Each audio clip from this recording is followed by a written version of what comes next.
Saya senang karena saudara mengerti pernyataan ini. Dan saudara mau mengatakannya dengan segenap hati karena ada kuasa, saudara. Ada kuasa di dalam apa yang kita ucapkan. Sebagaimana kalau saudara perhatikan pada waktu dunia ini diciptakan, Tuhan hanya mengucapkan dan terjadi. Dan kita diciptakan menurut peta dan teladan Allah. Sebab itu kita harus yakin dan percaya bahwa apa yang kita katakan, saudara, itu very powerful. Sebab itu jangan sampai kita mengeluarkan kata-kata yang negatif. Tapi biarlah kata-kata blessing yang kita ucapkan terus-menerus. Saudara, pada hari ini kita akan belajar mengenai doa. Saudara, saya tahu kita sudah banyak mendengar khotbah mengenai doa. Dan saya juga punya banyak catatan khotbah saya mengenai doa. Tetapi kalau sekarang kita mau belajar lagi mengenai doa, pasti saudara-saudara Tuhan mempunyai sesuatu buat kita. Kalaupun kita pernah mendengar, mungkin kita belum melakukan. Sebab itu kita dengar sekali lagi. Saudara-saudara, pada saat Tuhan Yesus mengajar murid-muridnya untuk berdoa. Kalau sudah perhatikan, mungkin bisa dibuka di Matius pasal yang ke-6, dari mulai ayat yang ke-5. Pada waktu itu Tuhan Yesus ingin mengajarkan murid-muridnya berdoa. Dan pada waktu dia mau berkata mengenai doa itu, yang dia ucapkan pertama-tama adalah mengenai doa yang salah. Jadi dia katakan dahulu mengenai doa yang salah. Dia beritahukan mengenai doa yang salah. Matius pasal 6 ayat yang ke-5 dikatakan demikian. Tuhan Yesus berkata begini. Dan apabila kamu berdoa, janganlah berdoa seperti orang munafik. Mereka suka mengucapkan doanya dengan berdiri dalam rumah-rumah ibadat dan pada tikungan-tikungan jalan raya, supaya mereka dilihat orang. Aku berkata kepadamu, sesungguhnya mereka sudah mendapat upahnya. Nah, saudara, kalau kita baca satu ayat ini, jangan kita berpikir bahwa Tuhan tidak ingin kita berdoa di depan umum. Bukan, tadi baru Aiping berdoa, saya juga baru berdoa. Bukannya Tuhan tidak mau kita berdoa di muka umum. Tetapi kalau kita baca setiap ayat, kita lihat kuncinya yang Tuhan sedang tekankan itu apa. Tuhan berkata, jangan kamu berdoa seperti orang munafik. Palsu, saudara, munafik. Munafik itu adalah kalau dia mengatakan di luar dan di dalamnya berbeda. Orang munafik adalah orang yang hanya ingin mendapat attention dari orang-orang di sekelilingnya.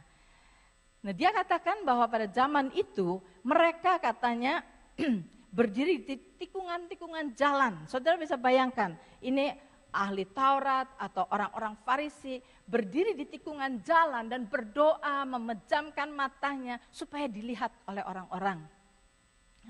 Tuhan katakan jangan berdoa seperti orang munafik. Saya tahu di sini di dalam devotion yang saya tulis juga bahwa di sini nggak ada orang berdoa di tikungan jalan. Tetapi kita juga masih sering kali melihat di gereja atau di mana orang-orang yang membuat suatu doa untuk impress orang. Untuk supaya orang menganggap dia itu orang yang sangat spiritual. Yang penting di sini yang Tuhan sedang tekankan, jangan sampai kita munafik. Hanya ingin mendapat respect atau hormat dari manusia. Tetapi hatinya jauh dari Tuhan. Nah, kalau kita baca ayat yang ke-6 itu akan lebih jelas. Dikatakan ayat yang ke-6. Tetapi jika engkau berdoa, masuklah ke dalam kamarmu. Tutuplah pintu dan berdoalah kepada Bapamu yang ada di tempat tersembunyi. Maka Bapamu yang melihat yang tersembunyi akan membalasnya kepadamu. Nah, kalau kita melihat ayat ini saja, jangan kita berpikir bahwa, oh kalau gitu Tuhan berkata jangan doa di depan umum, doa selalu di dalam kamar saja. Bukan begitu juga, saudara. Kalau kita melihat di sini, Tuhan ingin agar supaya kita mempunyai persekutuan pribadi dengan Tuhan. Hanya orang yang mempunyai persekutuan pribadi dengan Tuhan pada waktu dia berdoa, dia ada di dalam kamar, tidak ada orang yang melihat, dia punya persekutuan dengan Tuhan secara private. Nah, orang itulah yang bisa dia berdoa di depan umum dan doanya benar. Tetapi kalau kita sendiri tidak mempunyai persekutuan pribadi dengan Tuhan, dan kita hanya berdoa di depan umum saja, ada suatu tanda tanya, apakah benar kita ini berdoa kepada Tuhan atau hanya sekedar untuk show off. Nah, sebab itu, kalau di sini Tuhan katakan, berdoalah secara pribadi, berdoalah. Dan dengan dari kehidupan doa kita sebagai orang yang benar-benar berdoa kepada Tuhan secara pribadi, punya persekutuan dengan Tuhan yang pribadi, kemudian dia juga berdoa di luar dan di mana-mana, it doesn't matter. Tetapi kita lihat di sini, Tuhan ingin mempunyai persekutuan pribadi dengan kita. Ayat yang ke-7, ini ada yang salah lagi kata Tuhan. Lagi pula dalam doamu itu janganlah kamu bertele-tele seperti kebiasaan orang yang mengenal Allah, yang tidak mengenal Allah.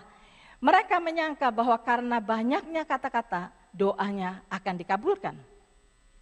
Jadi janganlah kamu seperti mereka, karena Bapamu mengetahui apa yang kamu perlukan sebelum kamu minta kepadanya. Nah ini lagi yang Tuhan sebutkan di sini, jangan berdoa bertele-tele. Kita melihatnya jangan berdoa bertele-tele. Tetapi sebetulnya kalau sudah perhatikan, mengapa Tuhan tidak suka kita berdoa bertele-tele? Karena doa yang seperti itu adalah seperti orang yang tidak mengenal Allah. Kuncinya yaitu tidak mengenal Allah. Seringkali kita nyatakan kepada Tuhan sampai sedetail-detailnya karena kita pikir Tuhan nggak tahu kalau kita nggak kasih tahu. Berarti dia nggak kenal sama Tuhan. Sebab itu dia harus berkata sampai sedetail-detail. Saudara, mungkin kita bilang ada toh orang yang berdoa begitu. Ada saudara, ada orang yang sampai nggak bisa berhenti-berhenti kalau doa. Dan kadang-kadang kalau di dalam persekutuan doa gitu, ada satu orang berdoa, enggak berhenti-berhenti, yang lain bilang, oh kalau sudah doanya sudah sampai segini, sebentar lagi dia kelar. Enggak tuh, begitu udah titik, nah di-continue lagi. Oh belum kelar lagi, oke, terus panjang lagi, oh udah mau kelar nih. Enggak kelar lagi, mulai lagi. Dan saudara, kita bilang, aduh ini kapan kelar? Sering kan gitu kan, di dalam sana, iya atau iya? Sering kan, di dalam persekutuan, sering kali kita, aduh ini orang gak kelar-kelar doanya. Nah saudara, saya pernah di satu persekutuan, bukan di Kanada, bukan di Amerika, bukan. Jadi jangan mikir, somewhere di dunia. Saya ada di dalam satu persekutuan dan persekutuan itu akan pergi retreat. Jadi mereka sedang berdoa, ini persekutuan doa sedang berdoa untuk mendoakan preparation buat retreat itu. Nah pada waktu itu saya ada di situ karena saya tamu, saya diam aja di situ, saya nggak ikut doa. Tapi mereka berdoa, doakan semua sampai detail, sampai yang saya kaget, mereka berdoa untuk hanger saudara, gantungan pakaian, saudara.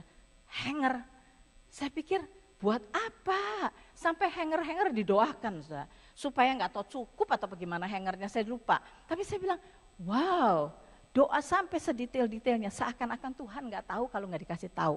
Nah saudara, di sini kalau kita melihat dari dua hal yang Tuhan tunjukkan adalah, yang pertama yang Tuhan tidak suka adalah kepalsuan, kemunafikan, yang kita mau show di luarnya saja, tetapi di dalam kita nggak punya persekutuan pribadi dengan Tuhan. Yang kedua, yang salah adalah kalau kita berdoa tanpa mengenal Tuhan, sehingga kita bertele-tele di dalam doa kita. Nah sekarang kemudian Tuhan masuk ke dalam doa yang benar. Dia katakan di dalam ayat 9, karena itu berdoalah demikian. Nah saudara tahu doa Tuhan Yesus, yang Tuhan Yesus ajarkan kepada kita, semua kita hafal. Bapa kami yang di sorga, dikuduskanlah namamu, datanglah kerajaanmu, jadilah kehendakmu di bumi seperti di sorga. Berikanlah pada kami hari ini makanan kami yang secukupnya, dan ampunilah kami akan kesalahan kami seperti kami juga mengampuni orang yang bersalah kepada kami. Dan janganlah membawa kami ke dalam pencobaan, tetapi lepaskanlah kami daripada yang jahat, karena Engkau lah yang mempunyai kerajaan dan kuasa dan kemuliaan sampai selama-lamanya. Saudara, kalau kita mau menguraikan khotbah ini, doa Tuhan Yesus ini bisa dikhotbahkan di dalam 2 khotbah atau bagaimana. Tapi saya tidak akan menerangkan sampai detail. Kita akan melihat secara garis besar yang Tuhan Yesus katakan di sini. Saudara, kalau kita melihat ada hamba Tuhan yang berkata bahwa doa ini, doa yang Tuhan Yesus ajarkan itu seperti sandwich katanya. Pertama, biasanya sandwich kan bread, kemudian isinya kemudian bread. Nah di sini katanya, di bagian yang pertama yang Tuhan ajarkan adalah untuk kita memuliakan nama Tuhan. Tinggikan Tuhan, muliakan nama Tuhan. Setelah itu kita bawakan request kita, permohonan kita di tengah-tengah, kemudian kita tutup lagi doa itu dengan memuliakan Tuhan lagi. Nah, kalau kita lihat di sini, mengapa Tuhan Yesus mengajarkan kita berdoa untuk memuliakan Tuhan dahulu, meninggikan Tuhan, menguduskan nama Tuhan. Saudara, kalau di sini dikatakan doa ini bukan berarti kita harus berdoa persis seperti ini, bukan. Ini hanya suatu pola doa. Dan kita lihat di sini, Bapa kami yang di surga, dikuduskanlah namamu. Saudara, kita lihat, ditinggikanlah namamu, dimuliakanlah namamu, dikuduskanlah namamu. Dan kalau kita mau menguduskan nama Tuhan, bukan hanya sekedar berkata dikuduskanlah namamu. Saudara, kalau saudara ingat khotbah saya pada minggu kedua dari tahun ini, saya bawakan mengenai nama Tuhan, 7 nama Tuhan, 7 nama Jehovah. Ada banyak nama Tuhan.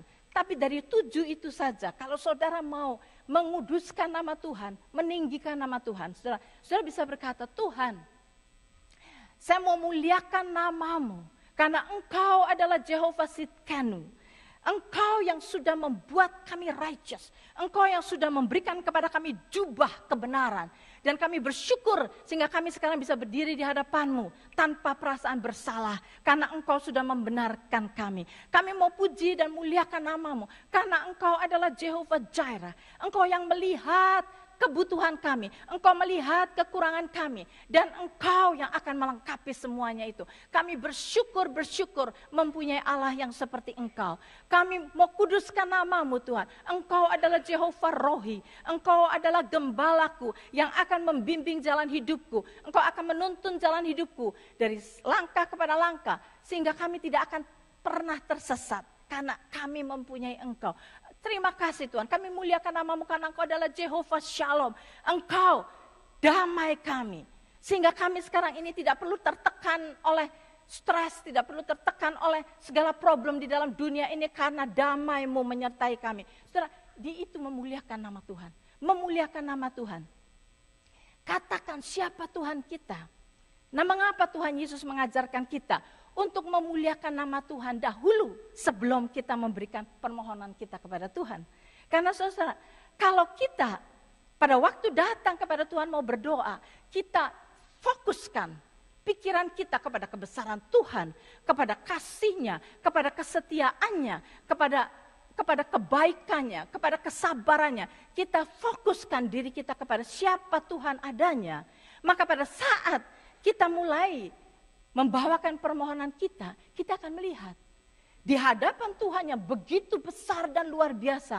Apa yang kita butuhkan itu hanya kecil saja. Gak ada artinya di hadapan Tuhan. Sebab itu Tuhan mengajarkan kita untuk berdoa demikian. Tapi banyak orang, saudara, orang yang sudah Kristen, mungkin berpuluh-puluh tahun, seringkali di dalam doanya, mereka datang kepada Tuhan dengan keluhan-keluhan. Mereka berkata, Tuhan, saya baru di layoff dari kerjaan Tuhan. Aduh Tuhan, tahun yang lalu waktu saya di layoff itu susah sekali cari kerjaan. Udah setengah tahun lebih baru saya dapat kerjaan. Sekarang saya baru setengah tahun Tuhan. Sekarang saya kehilangan kerjaan lagi. Dan bagian kerjaan saya ini susah dapatnya Tuhan. Susah sekali. Dan lagi dengerin di news juga. Oh sekarang resesi. Semua kantor-kantor nggak ada yang mau ini. Dan saudara kita ngomong sama Tuhan problem kita. Susahnya persoalan kita. Besarnya persoalan kita. Setelah kita uraikan kepada Tuhan. Kemudian dia bilang, tolong Tuhan. Saudara, doa orang itu cuma 1 detik sebetulnya. Tolong Tuhan. Semuanya adalah komplain. Nah, kalau orang itu sudah berdoa demikian, kemudian di dalam nama Tuhan Yesus, amin. Besok pagi dia ketemu temannya, dia bilang, aduh, susah nih, payah nih ya, kerjaan susah sekali ya. Saya ini baru di layoff, dan aduh, cari kerjaan saya sudah email kemana-mana susah sekali. Temannya bilang, doa. Sudah, saya udah doa. Tapi saya nggak feel any better. You know why, saudara? Ada banyak orang berdoa kepada Tuhan, tapi doanya nggak ada artinya sama sekali. Doanya tidak merubah dia. Doanya tidak memberikan kekuatan kepada dia. Karena apa? Karena banyak fokus kepada problem. Kemudian Tuhan dimasukkan ke dalam problem itu. Tetapi Tuhan Yesus mengajarkan kita, muliakan dia. Magnify Tuhan kita. Magnify itu besarkan Tuhan kita di hadapan kita. Seringkali kita lupa akan kebesaran Tuhan. Seringkali kita lupa Tuhan kita adalah Tuhan yang setia. Seringkali kita lupa Tuhan yang berkata jangan khawatir akan apapun juga. Akan apa yang akan kamu makan, akan apa yang kamu minum, akan apa yang akan kamu pakai. Karena Tuhan berkata burung pipit di udara saja aku beri makan setiap hari. Kita lupa. Padahal kita hafal ayat itu. Pada saat kita punya problem, kita lupa kepada siapa Tuhan kita. Kita lupa kepada janji-janjinya. Kita fokuskan, magnify problem kita sebesar-besarnya. Dan setelah kita uraikan itu semua problem itu sebesar-besarnya di hadapan Tuhan. Kita berkata, tolong Tuhan, kasih saya kerjaan Tuhan. Saudara, itulah sebabnya. Seringkali kita malas berdoa. Karena doa kita tidak mengangkat kita. Doa kita tidak encourage kita. Tetapi kalau kita berdoa seperti yang Tuhan Yesus ajarkan. Muliakan Tuhan kita. Siapa dia? Magnify dia. Fokus kepada kebesarannya. Kemudian kita melihat. Problem ini gampang. Dia Jehovah Jireh. Pasti dia akan memenuhi segala kebutuhan saya. Nah, saudara, kita lihat di sini. Doa, saudara, itu adalah untuk kita dekat dengan dia. Seringkali saya tanya kepada orang-orang di cell group mungkin yang di Michigan apa, saya katakan, bagaimana kehidupan doa kamu? Apakah kamu bersekutu dengan Tuhan? Mereka bilang gini ya, dia bilang, saya ini nggak ada kebutuhan apa-apa ya. Jadi saya jarang doa sih, karena saya nggak punya kebutuhan apa-apa. Dia bilang gitu. Ya kalau saya punya kebutuhan saya doa, saya minta sama Tuhan. Tapi kalau saya nggak punya kebutuhan apa, everything okay. Kerjaan saya oke, teman saya oke, ini anak-anak muda. Teman saya oke, apa saya oke, semuanya oke. Ya terus mau apa doa? Saudara, kalau kita melihat pada waktu Tuhan menciptakan Adam dan Hawa. Adam dan Hawa ditaruh di Taman Eden. Dan di Taman Eden itu Tuhan sudah sediakan segala-galanya. Tidak ada kekurangan apapun juga. Semua lengkap, saudara. Tidak ada musuh yang harus ditengking-tengking, enggak ada kekurangan apa, makanan ada, segala ada, semuanya ada. Tetapi kalau saudara perhatikan, Tuhan datang pada waktu Hawa sejuk. Tuhan datang kepada Adam dan Hawa. Dan mereka bertiga, saudara, berjalan di taman. Mereka ngobrol di taman. Apa kira-kiranya yang Adam dan Hawa katakan kepada Tuhan? Apakah, oh Tuhan saya minta inilah, Tuhan saya kurang. No, enggak ada kekurangan, enggak ada kebutuhan apapun juga. Tetapi saudara, mereka berjalan, mereka ngobrol. Saudara, supaya Adam dan Hawa mengenali Tuhan. Mengenali siapa Tuhan itu. Sehingga ada karakter daripada Tuhan akan sampai kepada dia, akan menular kepada Adam dan Hawa. Saudara tahu, kepada siapa kita dekat? Kalau saudara dekat dengan orang yang hidup dengan penuh integrity, yang respectable, orang yang jujur, orang yang dihormati orang yang baik, yang luar biasa, seorang pimpinan yang bisa dipercaya. Saudara bergaul dengan orang yang demikian, saudara akan menjadi orang yang jujur, orang yang penuh dengan integrity, orang yang hidup respectable. Karena apa? Sifat daripada orang itu akan menular kepada saudara. Tetapi kalau saudara bergaul dengan pemarah yang selalu ngomel-ngomel, maki-maki, saudara coba gaul dengan dia. Makin lama saudara makin seperti dia. Nah saudara, yang Tuhan mau buat kita adalah berdoa bukan hanya meminta kepada Tuhan. Bukan hanya berdoa pada saat kita butuh, saudara. Nah ini kesalahan banyak manusia yang hanya datang kepada Tuhan pada waktu dia butuh. Nah saudara, mari kita melihat sekarang doa daripada Rasul Paulus dari Efesus. Efesus pasal yang pertama. Saudara perhatikan, kalau saudara lihat di Alkitab, banyak sekali doa-doa. Doanya Nehemia, doanya Jehoshafat, doanya Jabez, doanya, banyak doa saudara. Nah, bagus kalau saudara perhatikan dan pelajari. Mari kita lihat doa daripada Rasul Paulus dari Efesus pasal yang pertama. Kita akan baca sama-sama di dalam ayat yang ke-15.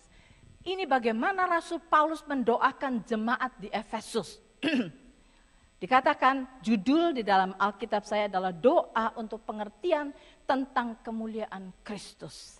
Nah, Rasul Paulus berkata, menulis demikian, karena itu setelah aku mendengar tentang imanmu, yaitu iman jemaat Efesus dalam Tuhan Yesus, dan tentang kasihmu terhadap semua orang kudus, aku pun tidak berhenti mengucap syukur karena kamu. Dan aku selalu mengingat kamu dalam doaku. Nah, di dalam ayat 17, Rasul Paulus memulai doanya. Dia katakan begini. Dan meminta kepada Allah Tuhan kita Yesus Kristus, yaitu Bapa yang mulia itu, supaya ia memberikan kepadamu roh hikmat dan wahyu untuk mengenal Dia dengan benar. Saudara, Rasul Paulus tidak mengajarkan doa kepada orang Efesus untuk minta berkat, untuk minta ini. Rasul Paulus berkata begini, yang aku minta kepada Bapa adalah untuk Dia memberikan kepadamu roh hikmat dan wahyu untuk mengenal Dia dengan benar. Saudara, ini doa kami, saya dan Pastor Jo berdoa gini setiap hari. Tuhan berikan kepada kami the spirit of wisdom and revelation in the knowledge of you. Saudara, kalau kita mau belajar mengenal Tuhan dan belajar melihat Tuhan hanya dengan hikmat manusia kita, saudara. Hikmat manusia kita itu so low.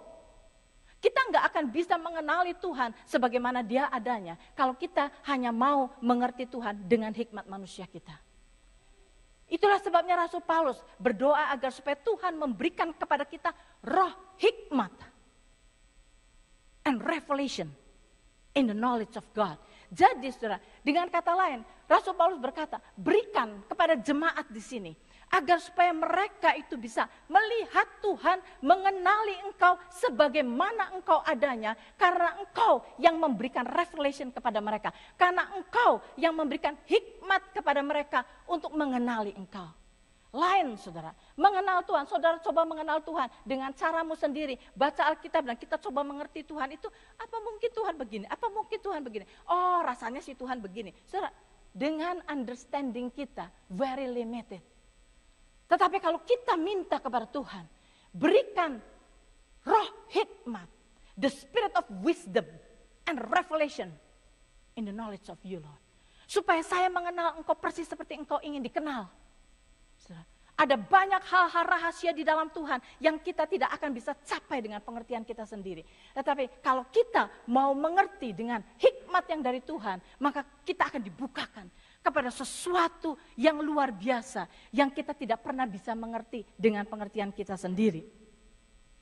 Kemudian ayat 18 dikatakan, dan supaya ia menjadikan mata hatimu terang, agar kamu mengerti pengharapan apakah yang terkandung dalam panggilannya.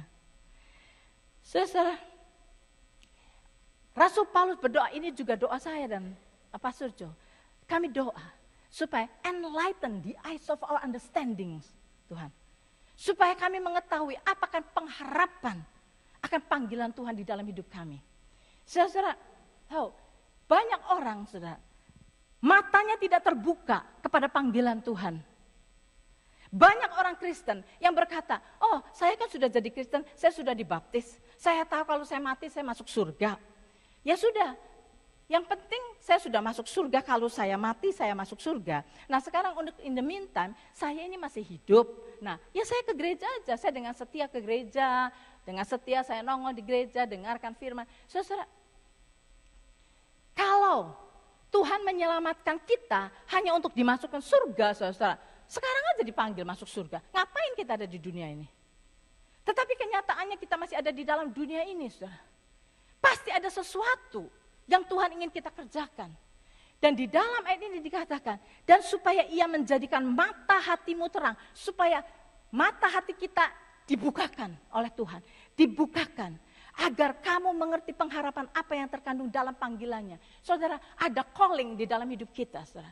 Yes, kita dipanggil oleh Tuhan dari kegelapan kepada terangnya yang ajaib. Yes, tetapi setelah kita diangkat oleh Tuhan masuk ke dalam terangnya. Ada tugas saudara. Ada panggilan Tuhan di dalam setiap kita. Ada panggilan Tuhan di dalam setiap kita. Dan banyak orang Kristen yang hanya datang ke gereja, mereka tidak mau tahu panggilan Tuhan itu apa. Kalau kita disuruh ditanya mau melayani apa, kita bilang, alah enggak lah, si Anu saja, si Anu hebat tuh, si Anu. Saya sih enggak, saya sibuk, bisnis sibuk, nganterin anak pulang pergi, saya mesti ini, sibuk. Not me. Saudara, kita seringkali berpikir bahwa Tuhan itu untuk kita. Ya. Kalau kita butuh Tuhan, Lord, do this Tuhan. Tolong saya, beri saya ini, berkati saya. Sepertinya Tuhan ada itu untuk kita. No, saudara, kebalik. Saudara. Kita ada ini untuk dia. Untuk Tuhan, saudara. Untuk Tuhan. Sebab itu jangan kita kebalik. Jangan hidup ini cuma kalau butuh Tuhan, Tuhan seperti ban serep, kita datang ke Tuhan, minta. Tetapi pada waktu Tuhan sendiri menantikan kita. Menanti-nantikan kita. Saudara, ada tugas kita.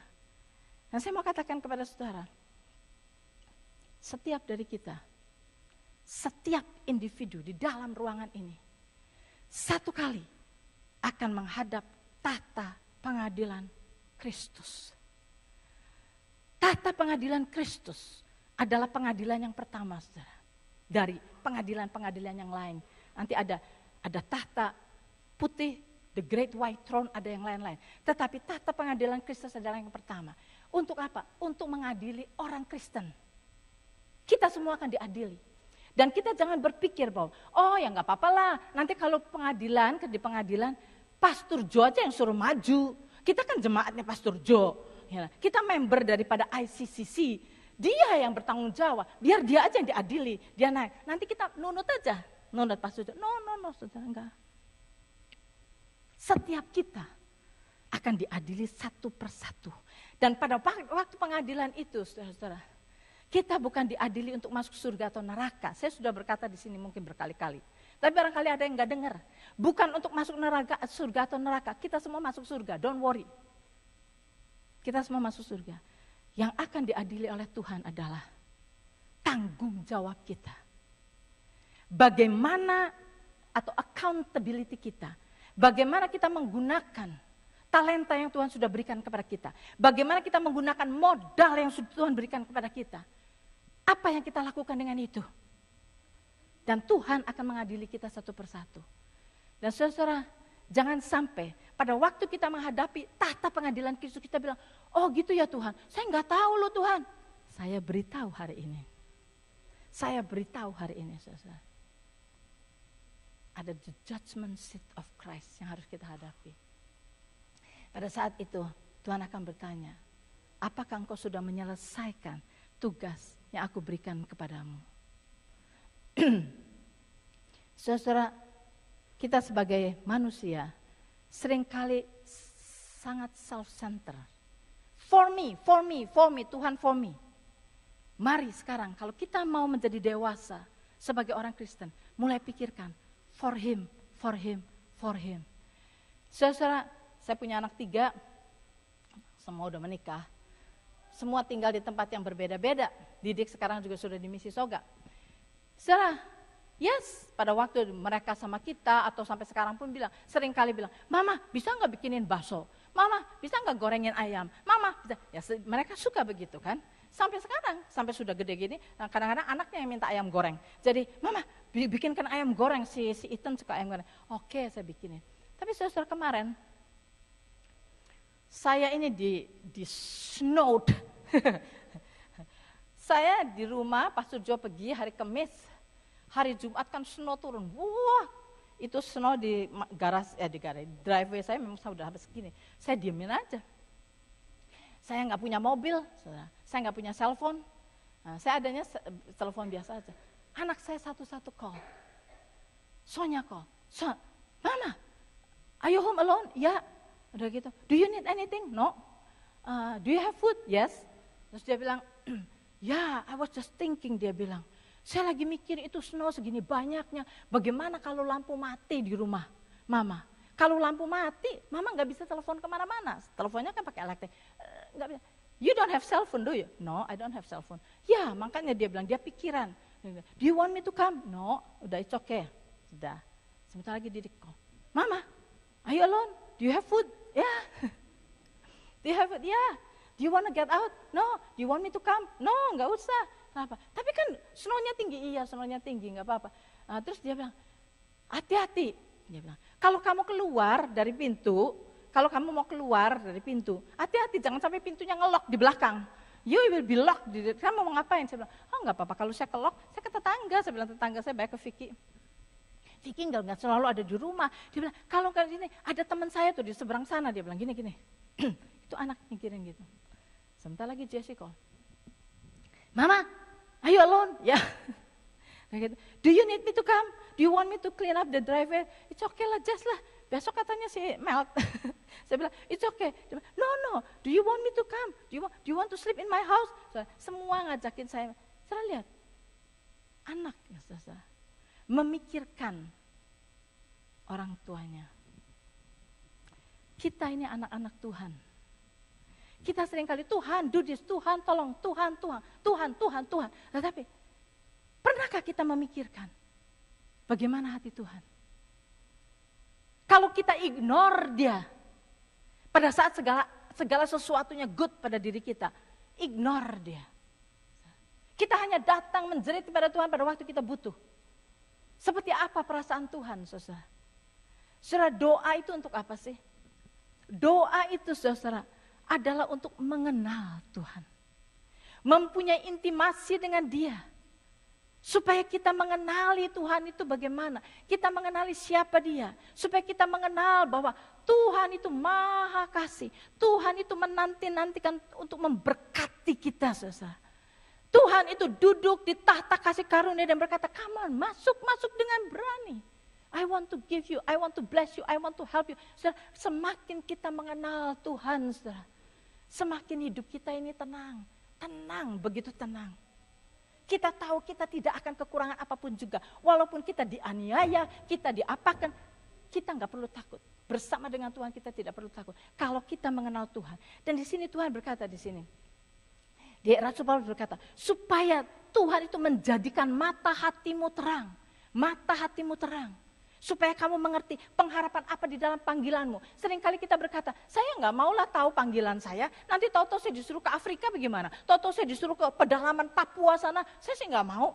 Dan semakin saya tahu panggilan Tuhan, semakin saya takut. Lebih baik saya nggak tahu. Saudara, baca di sini. Supaya dikatakan, enlighten the eyes of understanding. Supaya that you may know what is the hope of his calling. Saudara, hope. Hope itu apa? Hope itu adalah future expectation yang good. Hope itu adalah future expectation yang good, bukan yang bad. Enggak ada yang bad di dalam hope, enggak ada yang bad. Semua yang good.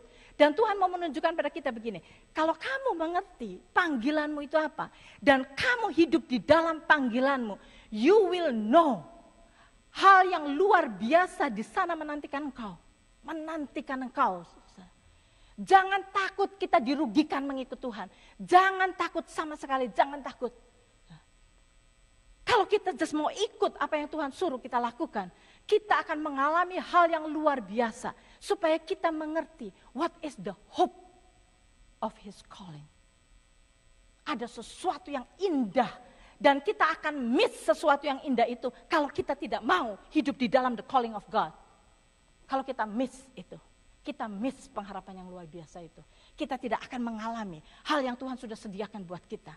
Sebab itu, di sini Rasul Paulus berkata supaya kita ini mengerti. Dan betapa kayanya kemuliaan bagiannya ditentukannya bagi orang-orang kudus. Dan betapa hebat kuasanya bagi kita. Saudara, ada warisan yang luar biasa. Saya tahu waktunya sudah hampir habis. Saya nggak bisa teruskan mengenai doa ini. Doa Rasul Paulus ini kalau saudara mau perhatikan.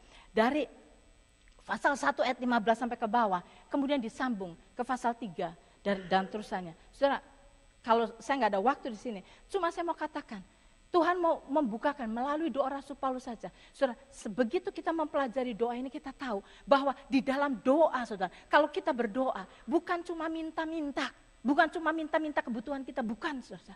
Ada rahasia-rahasia Tuhan yang tersembunyi di sini. Kita tidak akan pernah mendapatkan itu kalau kita tidak bersekutu dengan Tuhan. Kalau kita tidak mengenali Dia. Sebab itu Tuhan ingin dikenali oleh kita. Tuhan ingin dikenali oleh kita saudara. Semakin kita mengenal Dia, semakin kita akan mempunyai suatu adventure di dalam hidup kita yang luar biasa. Yang kita bisa bagikan kepada siapa saja yang kita temui. Dan kenyataan daripada kehidupan Tuhan itu benar. Dan orang akan melihat bahwa, wow, seperti itu ya. Itu yang kamu alami. Bersama Tuhan itu begitu ya. Yes. Tetapi kalau kita tidak mau masuk ke dalam panggilan Tuhan, kita tidak mau mengenali Tuhan, saudara, kita akan miss a lot of things. Kita hanya sebagai orang sama dengan orang dunia yang tidak akan pernah hidup berkemenangan. Mari saudara-saudara kita berdoa. Bapa, kami bersyukur karena mengenali Engkau itu begitu kaya, luar biasa. Hanya sedikit firman yang kami bisa kunyah pada saat ini, Lord. Tetapi kami tahu Engkau sudah menyediakan hal yang luar biasa buat kami. Berikan kepada kami kehausan untuk belajar lebih dalam dan lebih dalam lagi. Dan sebentar jikalau kami akan mengikuti perjamuan kudus, Lord. Biar kami bukan hanya sekedar mengikuti perjamuan kudus, tetapi kami mengingat apa yang Engkau katakan, Lord. Mengingat apa yang sudah Engkau lakukan buat kami. Mengingat akan darah-Mu yang tercucur buat kami. Mengingat akan cambukan-cambukan yang menimpa tubuh-Mu. Luar biasa. Mengingat akan penderitaan-Mu. Mengingat akan kasih-Mu. Terima kasih Bapa. Terima kasih.